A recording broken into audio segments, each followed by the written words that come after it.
Certains en sont convaincus, l'humanité vit ses derniers instants. Et le 21 décembre, elle aura disparu. Le compte à rebours est en marche. À l'origine de cette paranoïa planétaire, un antique calendrier maya qui touche à son terme, le signe que la fin du monde est proche. Inversion des pôles terrestres et catastrophes climatiques, les prédictions les plus sombres s'accumulent.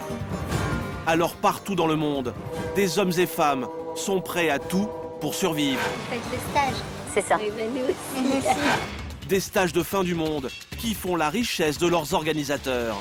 Tu as besoin de monnaie, c'est ça peut-être À Bugarach, convergent maintenant des personnages surprenants à la recherche d'extraterrestres. Il y a certainement quelque chose qui vient de l'espace et qui a au moins 40 000 années. Bon, le fait qu'il y ait un hélicoptère qui, comme par hasard, tourne alors que nous, on est en train de tourner, ça me paraît un peu bizarre. Le maire de Bugarach, lui, s'inquiète, car les fous de 2012 sont aux portes de son village. Oui, bonjour, ça m'a dérangé. Je t'appelle pour savoir s'il y a une abri anti-atomique qui était créé à Bugarach pour la fin du monde. Nous irons également à la rencontre de survivalistes. Ils se préparent à surmonter toutes les menaces possibles. Parce qu'on ne peut pas arriver dans un cadre survie si on ne s'est pas préparé à manger autre chose que ce qu'on peut acheter dans une grande surface. La survie aux États-Unis, certains en ont fait un vrai business. Et l'arrivée du 21 décembre leur rapporte gros, comme à Ed, le vendeur de bunkers. Vous payez cash? Mais à force de jouer sur la peur des gens, certains finissent par perdre la tête, comme Peter, qui se voit comme le sauveur de l'humanité. Nous vivons dans une réalité simulée et c'est comme un programme d'ordinateur cosmique qui serait infecté par un virus. Et je dois retourner à la source. Fin du monde et apocalypse, enquête sur les dessous d'une prophétie qui fait frémir toute la planète.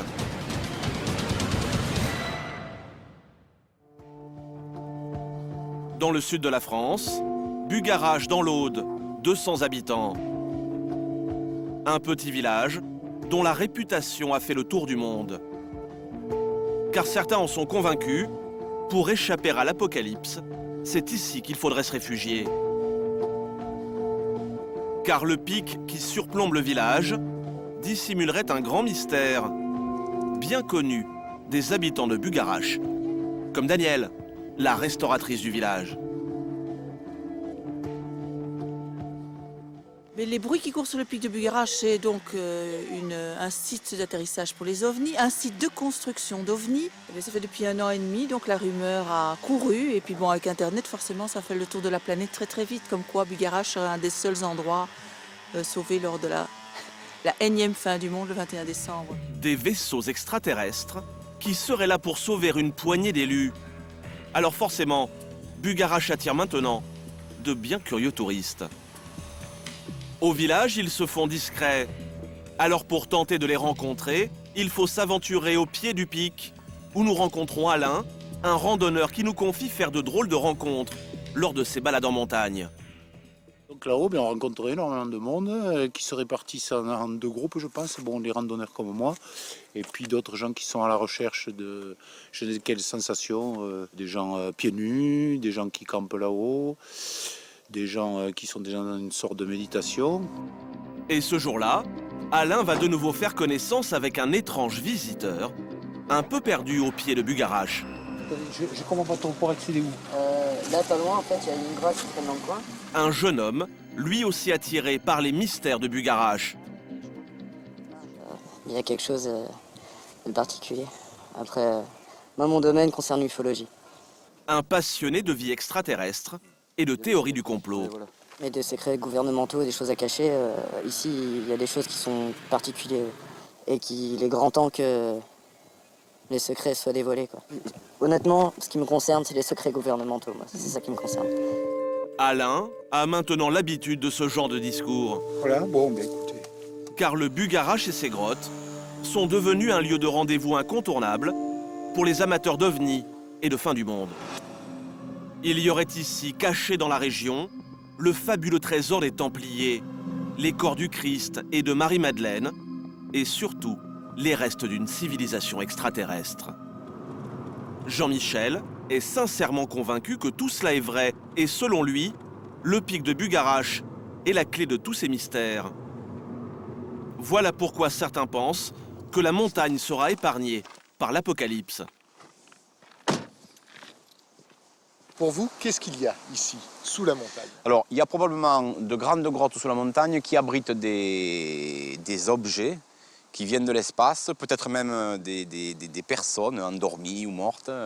Il y a certainement quelque chose qui vient de l'espace et qui a au moins 40 000 années. Au moins. Après, il y aurait, d'après mes recherches et les recherches d'un ami qui est décédé, l'entrée, le tombeau du Christ serait potentiellement quelque part là, exactement dans cette forêt de pierre, là, dans cette forêt de pierre. Il y aurait une grotte ouverte là, quelque part par là, qui permettrait de rentrer donc sous le Bugarache. Et là, il y aurait une salle dont une partie en pierre a été évidée. Donc, ils ont rabaissé le sol. Sur cette dalle en pierre, il y aurait le corps de Jésus intact, d'accord. Et au fond de cette salle, il y aurait un puits, d'accord, qui est fermé par une dalle ronde. Et si vous descendez dans ce puits, en dessous se trouverait une grande grotte dans laquelle il y aurait une trentaine de dépouilles de rois Visigoths avec leurs trésors alignés.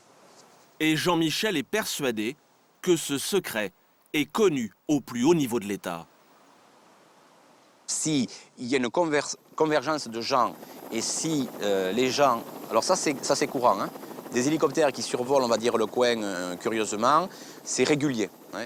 Il y a souvent des survols, on va dire, intempestifs ou inopportuns, comme là, d'hélicoptères. Donc, pourquoi? Parce qu'il y a des gens qui ont les moyens ou des officines étatiques qui surveillent en permanence la région. Et bon, le fait qu'un hélicoptère qui, comme par hasard, tourne alors que nous, on est en train de tourner, ça me paraît un peu bizarre, même s'il s'en va à l'opposé. Vous ne verrez peut-être pas d'OVNI, mais des hélicoptères qui survolent la région, voire parfois même des avions étonnants, ça c'est habituel.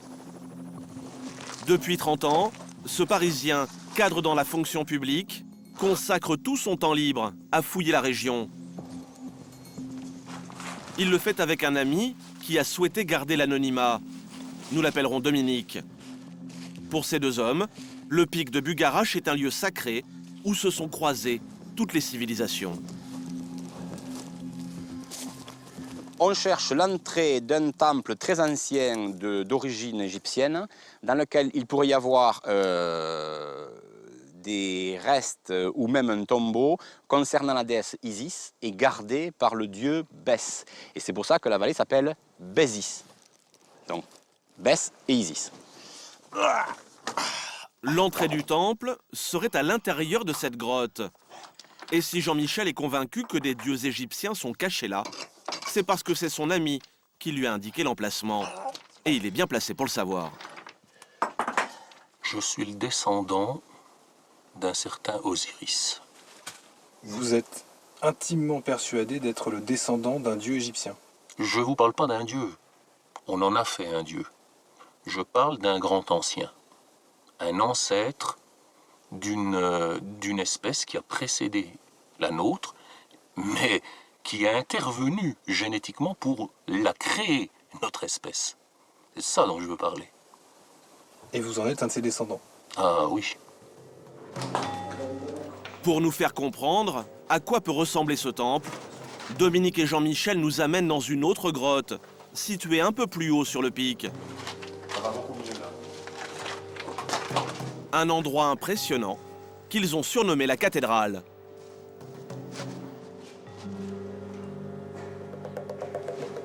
En fait, cette grotte est comme un appartement témoin. On va dire que c'est une grotte témoin qui vous permet de voir la taille des grottes que nous recherchons. Sauf que celles que nous recherchons, elles sont bouchées. Et soudain, Dominique se fige.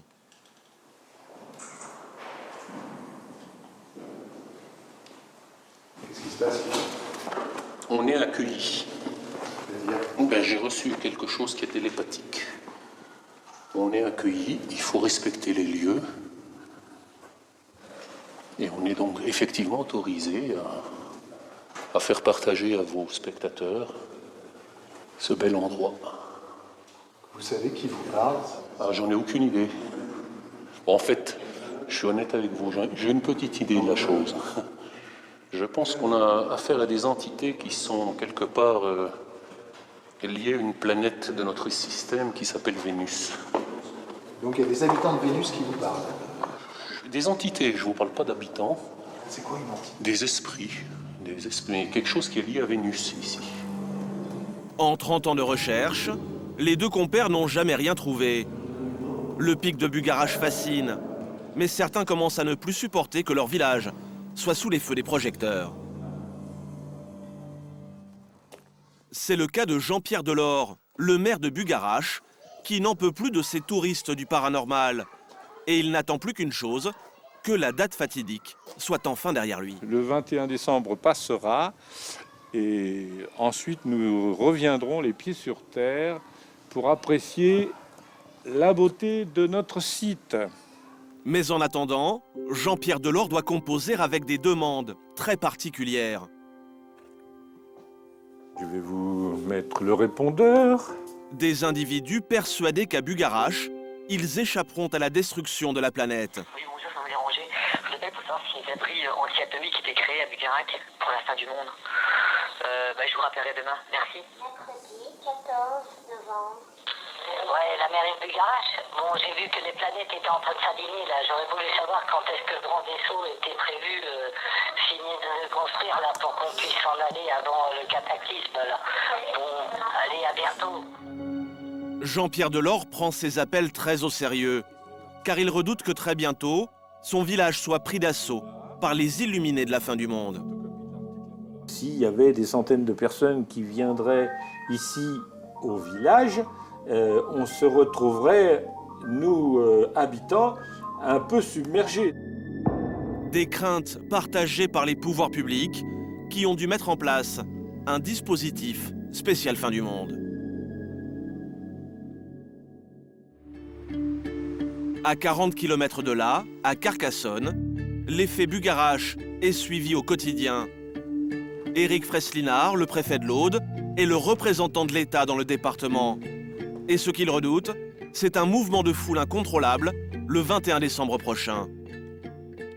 La crainte principale, c'est si on avait des milliers de curieux qui viendraient de toutes les régions, de l'étranger, pour voir ce soi-disant phénomène Bugarache, qui n'en est pas un, et que nous ayons du mal à les gérer, vu le contexte géographique.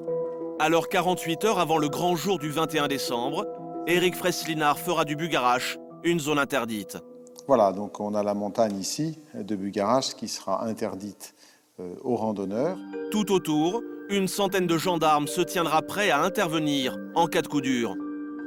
Si le village était débordé, nous serions contraints d'empêcher les gens d'y accéder, évidemment pour des raisons de sécurité. Mais pour l'instant, les lieux sont toujours accessibles aux amateurs de surnaturel et à tous ceux qui exploitent leur crainte de fin du monde pour gagner de coquettes sommes.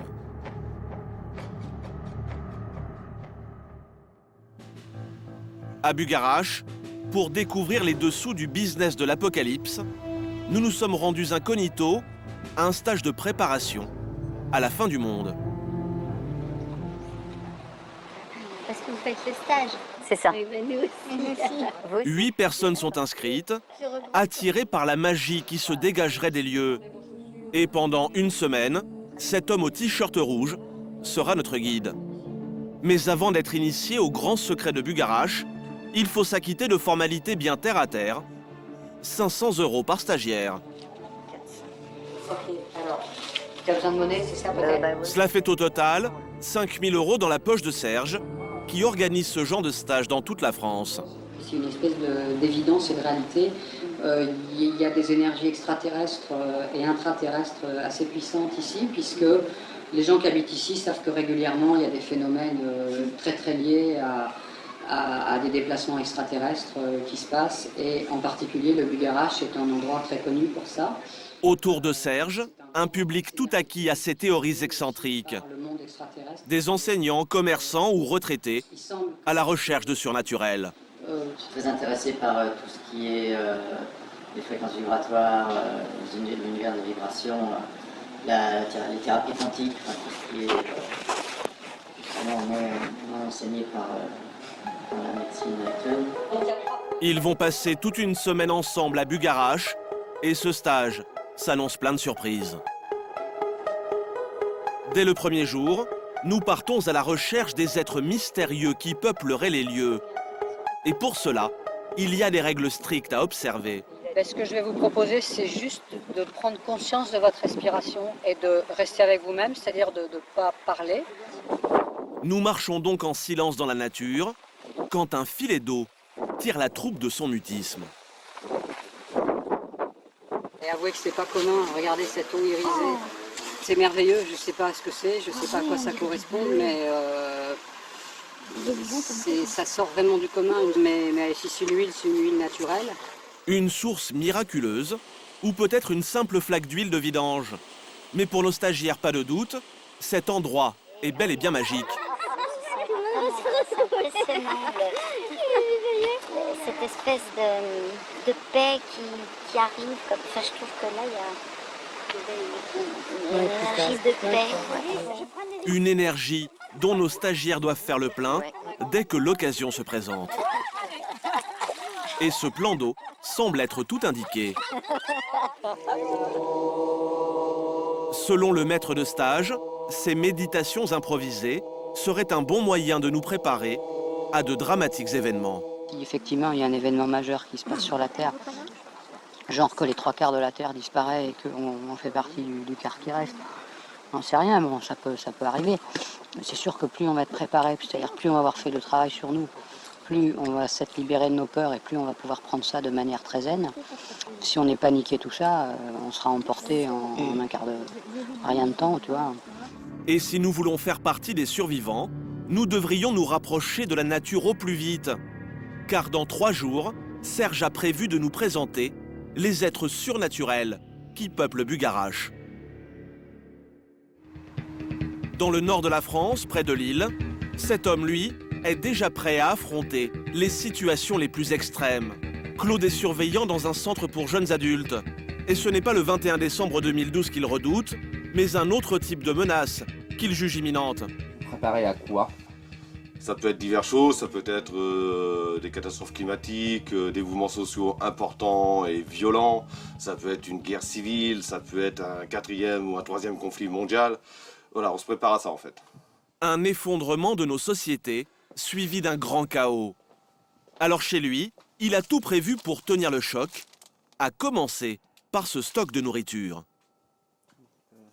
Je choisis, point de vue nourriture, qui a un côté pratique, la ration de combat militaire. Là, il faut que j'ai 24 jours de nourriture pour moi tout seul, hein, tout en sachant qu'il y a 2 repas. Il y a 2 repas par boîte. Donc voilà, je vérifie mes dates de péremption et là, je suis bon. De la nourriture, un peu de matériel. Voilà, hein, ça va du duvet, des treillis, de la gamelle, du réchaud, de la goutte de survie. Du matériel de survie, mais plus surprenant, Claude a aussi son armurerie personnelle. Qui permet de faire double utilité, de se défendre et d'aller chasser. Donc toujours à la recherche de nourriture.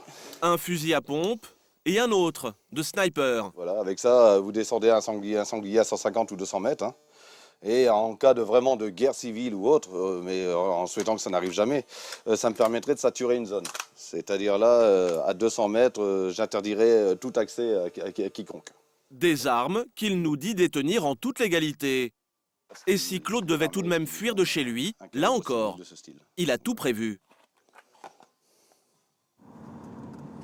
Nous prenons la route vers un endroit que Claude veut tenir secret. Un camp de survie dans la campagne, où se réfugier en cas de catastrophe. Et son emplacement n'a pas été choisi au hasard. Là, il a été choisi parce que déjà, il est à 110 mètres d'altitude. Pour quelques inondations, voilà, avant d'arriver à 110 mètres, il faudrait quelque chose de gros et valable. Ensuite, on a des axes principaux ferroviaires et routiers qui passent à moins de 800 mètres, notamment le TGV et des lignes régulières de fret. À quelques kilomètres de là, dans un coin discret, Claude et ses amis survivalistes ont érigé ce camp retranché. Oh les têtes! Pourtant, vous avez l'habitude de vous lever. Hein. Une tente pour s'abriter. J'ai pas vu encore. Et un grand container où ils ont stocké de quoi tenir plusieurs semaines.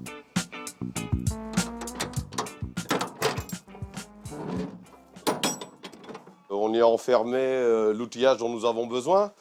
On y a enfermé les groupes électrogènes. On y a enfermé le reste de réserve de ma nourriture qui est là-haut, qui avait le stock dans ma chambre, puis celui-ci me porte à 60 jours. Donc voilà, dans ce conteneur, on y trouve tout ce qu'il faut pour vivre à 20 personnes. Chaque week-end, Claude, un ancien militaire, reprend du service bénévolement pour préparer ses troupes à survivre après une catastrophe. La survie, c'est une question d'entraînement. C'est pas je joue à la PlayStation pendant des semaines et d'un seul coup une catastrophe arrive, je vais sur le terrain et je survis. Vous n'y arriverez pas. Et pour survivre dans la nature, il y a du matériel que Claude aimerait bien que chacun possède. Je vous invite tous dans votre panoplie d'avoir votre propre arc. Vous êtes capable de défendre, de chasser, mais surtout d'être efficace. Tends-moi l'arc. Un arc, c'est très utile. Non, mais pas debout. Encore faut-il savoir le manipuler. Allez, tends-moi cet arc et va me tuer un sanglier. Mais tout le monde ne semble pas encore prêt à ramener son repas d'une partie de chasse. Claude aimerait pourtant que ses stagiaires soient tous capables de manipuler cette arme. Car s'ils veulent survivre dans la nature, il leur faudra peut-être confectionner ce piège redoutable, fait d'un peu de bois, de ficelle et bien sûr d'un arc. De quoi chasser du gibier, mais ce n'est pas tout. Donc si le sanglier arrive ici, il n'est pas dedans, ça part. Si l'ennemi ou l'homme ou le pillard arrive ici, il frappe, ça part, il n'est toujours pas devant. Ce genre de piège se met toujours dans des passages obligés. Un dispositif très efficace. Il suffit d'effleurer la corde par le devant, ok, pour qu'il se déclenche. Si c'était un sanglier, actuellement on aurait du sanglier à manger ce midi. Des techniques qui sauveront peut-être la vie de Claude et de ses amis si les catastrophes qu'ils redoutent tant se produisaient. Là, on part d'un principe où il n'y a plus rien. Catastrophe majeure, plus de 60 jours. Le gouvernement ne peut pas reprendre la main. C'est l'anarchie, c'est une guerre civile. Les armes parlent. Vous allez aller à Auchan chercher ou dans les grandes surfaces chercher votre bois? Non, il n'y aura plus. Donc il faut réellement réapprendre les gestes d'antan. Mais ce midi, la troupe de survivalistes va s'autoriser un peu de confort en déjeunant à table, sous la tente. Le problème, c'est que le menu du jour a de quoi vous couper l'appétit. Donc voilà les charmantes bestioles que nous allons manger ce midi. Des vers de terre, et pas question d'y couper, car Claude en a prévu pour tout le monde. Un plat on ne peut plus simple à préparer. Il va encore les laisser baigner 15 minutes pour qu'ils se nettoient de même de l'intérieur en fait. Pour nos survivalistes, le ver de terre c'est très pratique, il y en a partout et c'est très nutritif. C'est des protéines, 100%. Il n'y a aucun souci avec ça. C'est l'idée qu'on s'en fait, c'est rien d'autre. C'est une culture culinaire qui fait que voilà, tout ce qui n'est pas notre cuisine, c'est pas bon ou on n'aime pas. Ça, c'est la cuisine de l'avenir. Parce qu'on ne peut pas arriver dans un cadre survie si on ne s'est pas préparé à manger autre chose que ce qu'on peut acheter dans une grande surface. Du touche-salade. Avec quelques pommes de terre. Ou du poivre. Ah bah ça, c'est pas grave, ça. Cela devient un hachis apparemment délicieux.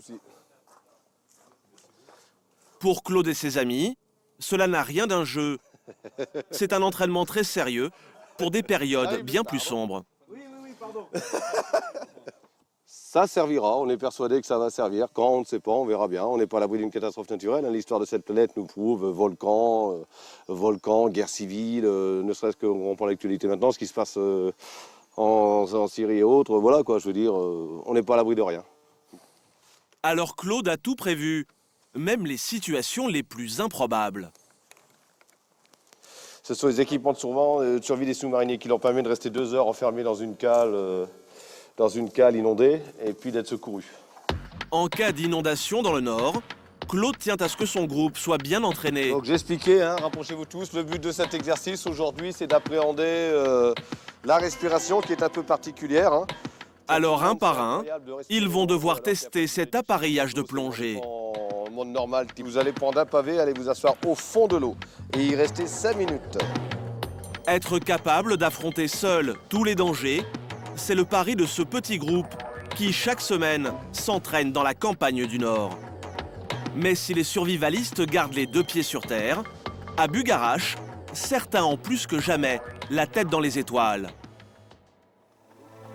Dans les montagnes de l'Aude, nous retrouvons nos stagiaires. Ils ont déboursé 500 € chacun afin de découvrir le grand mystère de Bugarache. Ce jour-là, Serge, l'organisateur, a prévu un petit jeu les yeux clos pour mieux percevoir la magie supposée des lieux. Et les règles sont très simples. Je vais l'amener vers quelque part où je vais lui faire ressentir. Elle va faire travailler son sens du toucher. Alors, à l'aide de ses seules mains, la stagiaire doit deviner ce qui se présente à elle. Et apparemment, elle est en totale communion avec la forêt. Je peux lui lâcher les mains un petit moment.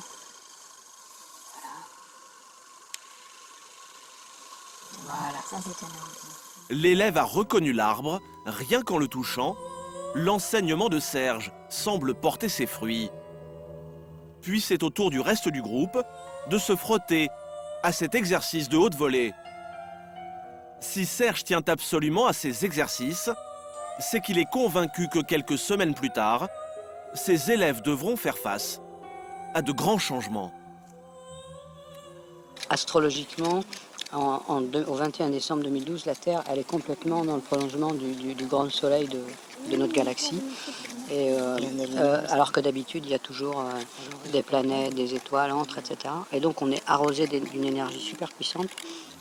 Et l'énergie des lieux serait telle que Serge nous promet pour très bientôt une rencontre étonnante avec des êtres surnaturels. Au 3e jour de stage, nous faisons quelques kilomètres pour retrouver notre petit groupe en plein préparatif pour des rencontres du 3e type. Car les montagnes qui nous surplombent regorgeraient de créatures mystérieuses que Serge semble très bien connaître. Ici, il y a beaucoup de monde qui habite dans cette forêt. On n'est pas tout seul.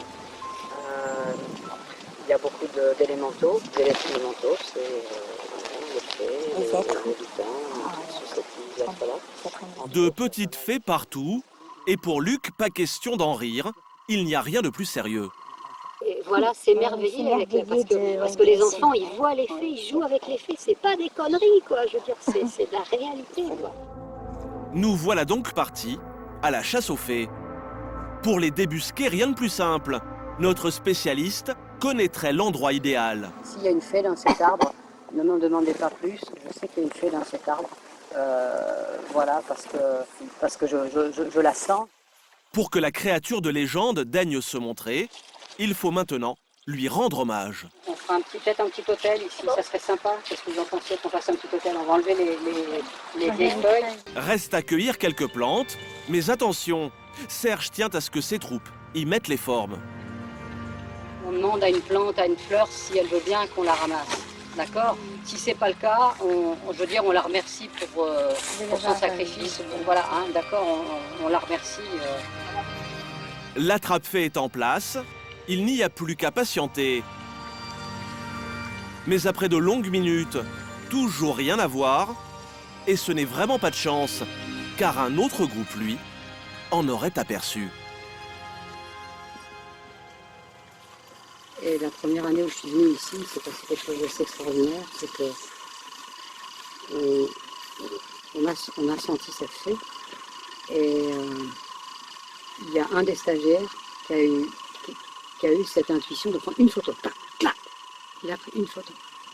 On a regardé la photo, et il y avait clairement sur la photo la tête de la fée. C'était clair, on a tous regardé la fée, c'était une évidence, c'était une tête absolument magnifique. Mais cette preuve a disparu. Et puis ensuite, quand il nous envoyait à chacun la photo, la fée avait disparu. Serge a toujours réponse à tout. Et si ce jour-là nous n'avons rien vu, c'est bien sûr de notre faute.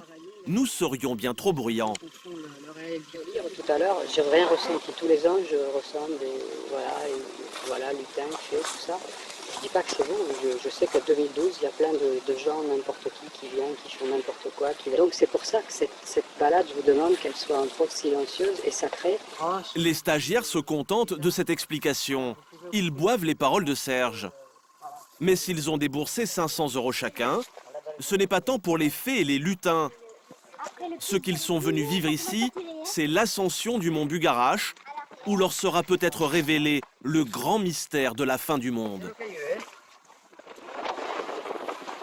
Le lendemain, après 5 jours de stage, c'est parti pour la marche que tous attendent de pied ferme. Et pour bien ressentir l'énergie supposée du lieu, Serge a demandé à ses stagiaires de se mettre en jupe, car le Bugarache aurait des propriétés exceptionnelles. Alors ici, c'est quand même un endroit sacré pour beaucoup de personnes. Il y a des chamans du monde entier qui viennent faire des rituels, tout ça, là. Vraiment de tous les pays du monde, quoi. C'est connu comme un vortex planétaire, en fait, un endroit très important. Cette montagne abriterait donc une source d'énergie venue de l'espace. Alors on est parti? Oui! Sous ce relief accidenté, seraient même habilement dissimulés des vaisseaux extraterrestres. C'est le mont Cardou qu'on voit ici, qui semblerait-il est peut-être aussi une base intraterrestre, puisque certaines fois on voit des grandes colonnes d'air au-dessus qui seraient éventuellement des points d'entrée dans la Terre pour les vaisseaux. C'est attesté, il y a même des gens qui rentrent en communication avec des puissances extraterrestres ici sur le mont, c'est même pas si difficile que ça. Serge semble parfois ne pas être vraiment convaincu par ce qu'il raconte. Mais pas question de décevoir ses élèves, avides de surnaturel et de théories sur la fin du monde. Alors il va nous faire de nouvelles confidences. Il y a des gens qui pensent que s'il se passe des événements graves, on viendra les chercher avec des vaisseaux. Et comme ici, il y a une base intraterrestre, si tu veux, parce qu'en fait, ils ne peuvent pas vivre en surface de la Terre, ils vivent à l'intérieur. Alors avec des extraterrestres sous leurs pieds, Sur l'autre côté de là où on était, on passe dans une autre dimension.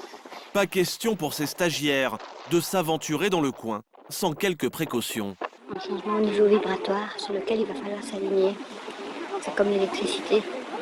Si ton installation est pour du 120 et que toi tu fais du 120 et qu'on la change pour du 240, il faut que toi tu changes pour pouvoir être adapté au 240. Sinon tu vas disparaître, ça va sauter. Mais ce jour-là, le ciel se déchaîne et personne n'atteindra le sommet tant convoité. Non, je pense qu'il vaudrait mieux qu'on redescende dans le couvert feuillu d'où on vient là. De toute manière, avec les rafales de vent, on va pas aller jusqu'en haut, hein. Au final, le seul petit être vert que nos stagiaires auront aperçu pendant leur séjour, c'est Slézard. Serge, lui, finira la semaine avec 5 000 € en poche.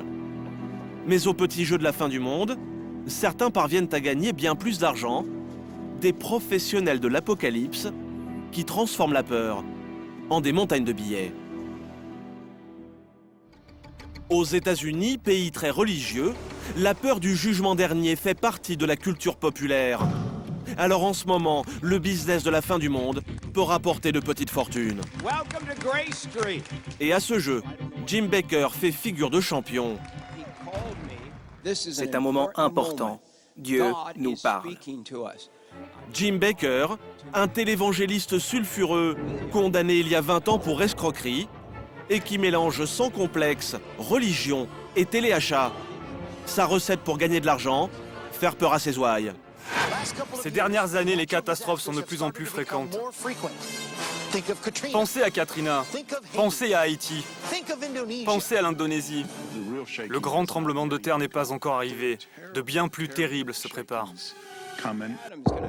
Avec leurs déclarations alarmistes, Jim Bakker et ses hommes font monter la pression. L'apocalypse serait imminente. Heureusement, le révérend Bakker a tout prévu pour aider les heureux rescapés.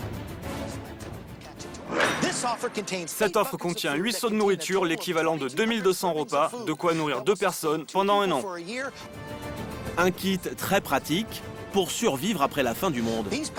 En temps de crise, vous pourrez échanger ces paquets contre de petits articles, des vêtements, de l'essence, une réparation chez le garagiste ou même une coupe de cheveux. Des rations de survie ou même un groupe électrogène vendu en musique.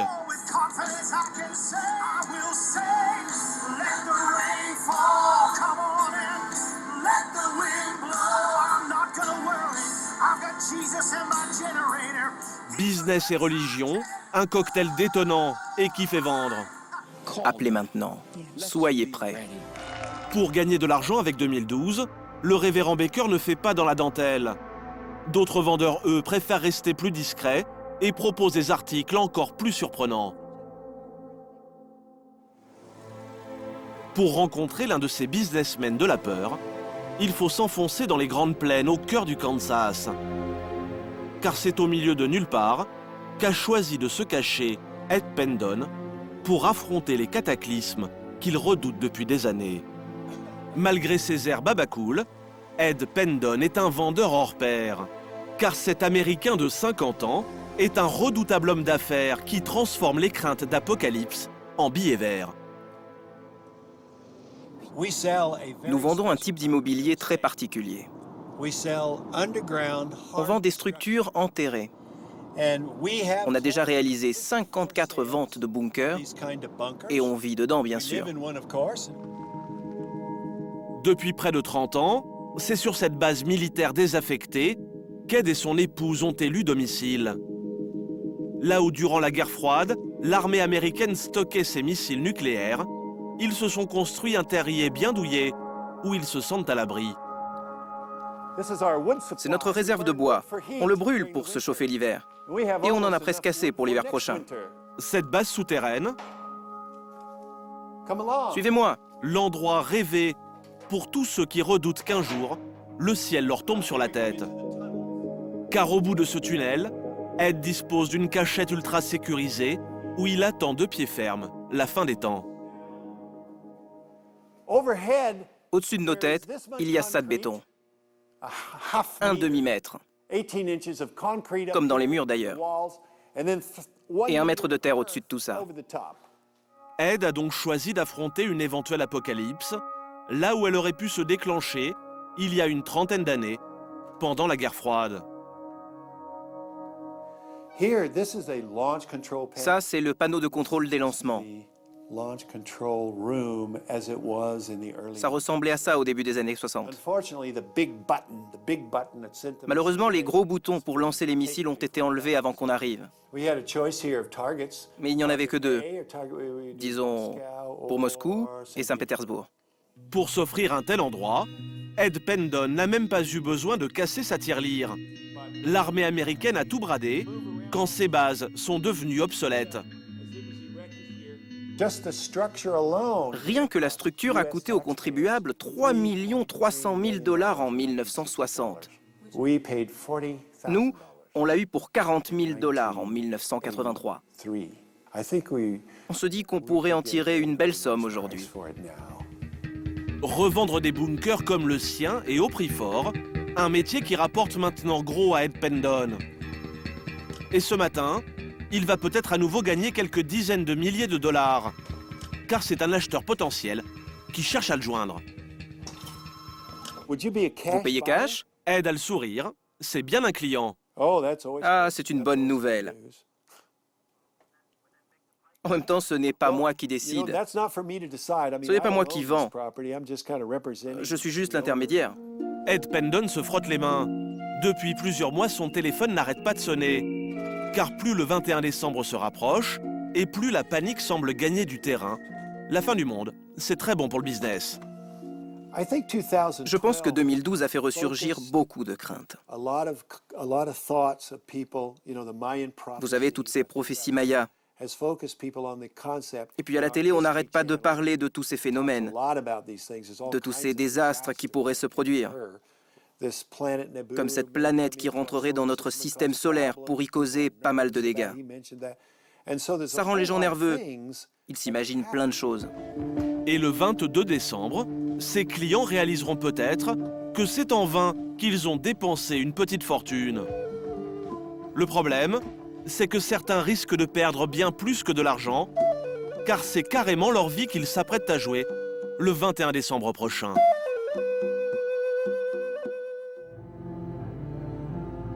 Au sud-ouest des États-Unis, près de la frontière mexicaine, la petite ville de Sedona, 11 000 habitants. Sedona, c'est la capitale américaine de l'ésotérisme. Car ces montagnes dégageraient une énergie surnaturelle d'origine extraterrestre, un peu comme à Bugarache. Alors forcément, aliens et ovnis font partie du quotidien de la ville et y attirent d'étranges visiteurs depuis plus de 60 ans. Parmi eux, Peter, il a tout quitté pour venir vivre ici, attiré par une force mystérieuse. Je crois que je suis déjà venu ici avant. Je crois qu'il y a quelque chose à Sedona qui m'appelle. Et j'ai une affinité particulière avec le mont Bell Rock. Je pense que c'est un organisme vivant, tout comme la ville de Sedona. Je pense que d'anciens dieux sont prisonniers de ces montagnes. Peter est obsédé par les extraterrestres. À Sedona, il n'est pas vraiment le seul. Mais Peter, lui, est en danger de mort. Car à ne plus s'intéresser qu'à 2012, il a fini par en perdre la tête. Et une étrange théorie a vu le jour dans son esprit. Un mélange de prédictions mayas, d'aliens et d'ésotérisme. Elle ressemble à une cloche, non? Vous êtes devant. Peter est persuadé que cette montagne, qu'il contemple chaque jour, dissimule une porte vers les étoiles. Le 21 décembre 2012, un portail va s'ouvrir quelque part dans cette montagne. Il va y avoir des énergies d'une fréquence particulière qui viennent du centre de la galaxie. Elles vont créer des portails et l'un d'entre eux va s'ouvrir quelque part par là. Un portail qui, à 11h11, va me mener au centre de la galaxie et, je l'espère, à la source de notre réalité. Peter prévoit donc de se jeter dans le vide pour ensuite voyager dans l'espace, persuadé qu'il ne s'écrasera pas au sol. Mais il lui reste quelques détails à régler avant de faire le grand saut. Alors ce week-end-là, c'est répétition générale pour Peter. Alors, prêt pour une petite marche? Je suis prêt. 3 de ses amis l'accompagnent. Pas question pour eux de laisser Peter tout seul sur ces sommets, même s'il tente de se persuader qu'il ne sautera pas le pas. Je ne pense pas qu'il va le faire. J'en ai le sentiment. Je le connais bien. Il ne le fera pas. Enfin, j'espère. C'est sa décision. Moi, j'écoute tout ce qu'il dit pour essayer de comprendre ce qu'il a en tête. Mais je ne vais pas sauter pour faire comme lui. C'est hors de question. Alors, en attendant le grand jour, ses amis préfèrent encore s'amuser des dangereuses théories de Peter. Et si le portail s'ouvrait aujourd'hui? Eh bien, on y va tous et on prend sa caméra pour filmer. Comme ça, après, quand on revient, on met tout sur YouTube. Malgré ses sourires, Peter est un peu inquiet, car il a quelques difficultés à terminer l'ascension du petit pic de Sedona. Soit on va tous au sommet, soit personne n'y va, ok? Pas question pour Peter de traîner la patte, car le jour J, il veut être parfaitement affûté pour réussir son envol. Le 21 décembre 2012, je dois être au top de ma forme.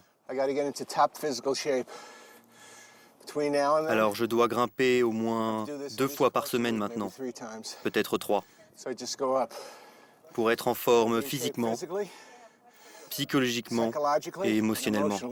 Être en pleine forme pour en finir avec la vie, cela paraît incroyable. Mais Peter est très sérieux et tient à son voyage dans l'espace afin de sauver l'espèce humaine le 21 décembre 2012. Nous vivons dans une réalité simulée. Et c'est comme un programme d'ordinateur cosmique qui serait infecté par un virus. Et je dois retourner à la source de cette simulation si je veux neutraliser le virus et restaurer l'équilibre naturel des choses. Peter se voit donc comme le sauveur d'une humanité victime d'un virus qui l'aurait contaminé. Et pas question que quiconque l'empêche d'accomplir sa mission. Alors notre homme tient à brouiller les pistes. Il se peut que nous ne soyons pas au bon endroit et que cela se passe ailleurs qu'ici, car il commence à y avoir pas mal de monde qui s'inquiète de ce qui va se passer. Il pourrait appeler la police pour faire évacuer la montagne, et j'aurais besoin d'un plan de secours, d'un autre endroit qui serait le bon. Ici, c'est peut-être juste une diversion. Peter a tout prévu, et il est persuadé qu'il ne court aucun danger, car une fois qu'il aura sauté dans son portail magique, il sauvera l'espèce humaine, puis reviendra sur Terre. Venez dans le cercle. Nous voudrions remercier Bell Rock pour nous avoir autorisés à y grimper et n'avoir blessé personne. Merci. Je veux remercier mes amis de m'avoir accompagné aujourd'hui et j'espère qu'ils le referont avant le 21 décembre 2012. Peter n'a plus que quelques semaines devant lui avant de passer à l'acte. En attendant le 21 décembre, il a décidé de vivre seul, loin de sa femme Suzanne, qu'il ne voit plus que par écrans interposés. Hey, tu sais que la Lune va passer devant Mars dans 16 minutes? Les planètes et son voyage dans le cosmos, Peter ne pense plus qu'à ça. Suzanne, elle, a bien du mal à cacher sa tristesse. Ses croyances ne sont peut-être pas les mêmes que les miennes. Mais il peut faire ce qu'il veut. C'est son libre arbitre. Mais je pense que la mort, c'est une transition, de manière spirituelle. Sur Terre, nombreux sont les illuminés qui, comme Peter, risquent de commettre des actes fous pensant venue la fin du monde. Alors, pour mettre un terme à ces craintes d'apocalypse, les scientifiques les plus réputés ont dû se résoudre à prendre la parole. Pour savoir que penser des prédictions de fin du monde, nous nous sommes rendus à la NASA, l'agence spatiale américaine. Et c'est Don Yeomans qui nous reçoit, un scientifique de renom qui multiplie les interviews pour rassurer les terriens. Et ce que nous dit Don commence par nous inquiéter. En ce moment, le soleil gronde dangereusement. Voilà un exemple d'éruption solaire. Là, c'est une explosion qui libère de l'énergie magnétique et propulse des particules, protons, électrons, dans l'espace. Impossible de le prédire, mais cela se produit quand le Soleil a un grand pic d'activité. Des éruptions qui atteignent jusqu'à 75 fois la taille de la Terre, et depuis 2 ans, elles projettent vers nous de puissantes radiations. Mais ce n'est pas la première fois, et la Terre est bien protégée.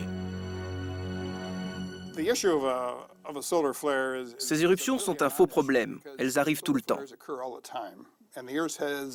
Et la Terre a un champ magnétique qui n'est pas troué. Alors, ces particules solaires sont réfléchies par ce champ magnétique qui protège la Terre.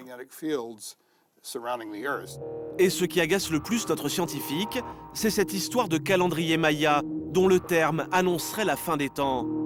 Car pour Don, ce n'est rien d'autre qu'un simple calendrier, comme tous les autres. Tout d'abord, le calendrier Maya ne s'arrête pas le 21 décembre 2012. Pas plus que le nôtre ne s'arrête le 31 décembre. Ce qui se passe, c'est que le calendrier Maya a un cycle de 5125 ans qui va se terminer et un nouveau va commencer. Tout comme le nôtre qui reprend chaque 1er janvier. C'est juste un cycle, pas la fin.